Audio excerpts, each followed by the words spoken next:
Oui, voilà bien longtemps que je fais mon foie gras maison, foie gras au torchon, foie gras de canard ou foie gras d'oie, peu importe.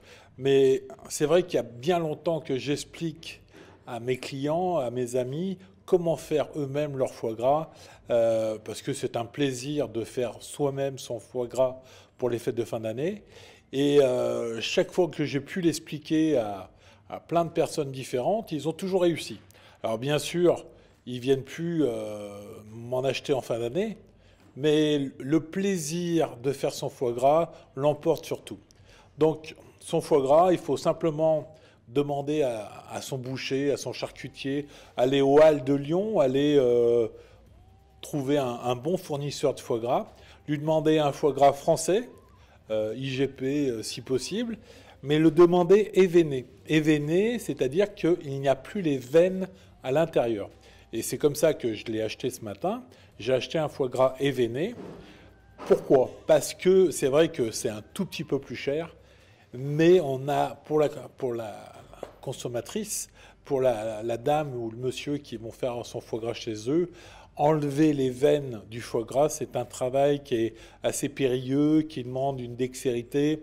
Donc voilà, demandez votre foie gras événé et vous allez voir, ça va aller tout seul.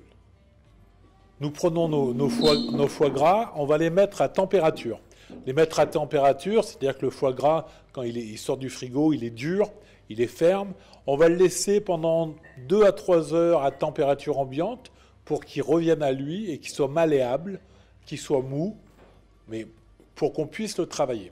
Donc une fois que le foie gras sera à température, on va l'ouvrir parce qu'en fait on a 2 lobes, un petit et un gros, qui font le lobe de foie gras global. Donc on l'ouvre, on le met à plat et on va assaisonner notre foie gras des 2 côtés avec 11 grammes de sel au kilo, 2 grammes de sucre, 2 grammes de poivre et c'est tout. On mélange ces 3 ingrédients et on va assaisonner notre foie gras généreusement dans tous les sens, de partout, dans tous les recoins. Et on va mettre un petit trait de cognac pour relever le goût du foie gras. Alors après, amateur d'Armagnac, de cognac, de Porto, même de whisky, j'ai envie de vous dire, faites-vous plaisir, faites des essais, mettez un trait, mais quelques gouttes suffisent. C'est juste pour relever le goût du foie gras. C'est pas pour qu'il sente le cognac, c'est pour rehausser le goût du canard. Donc voilà, quelques gouttes de cognac. Et puis après, on va le laisser comme ça mariner 12 heures. On va le laisser s'imbiber de tout, du sel, du poivre. Et puis on va rouler notre foie gras en forme de boudin. Et on va l'enfermer. Alors nous, professionnels, on le met sous vide. Et on le cuit poché sous l'eau, sous vide. Donc l'épicurien qui va tester cette recette va pouvoir l'enrouler dans du papier film ou du papier d'aluminium, 2 couches, comme on va faire ce matin. Hein, je vais vous montrer de la façon laquelle je vous le préconise.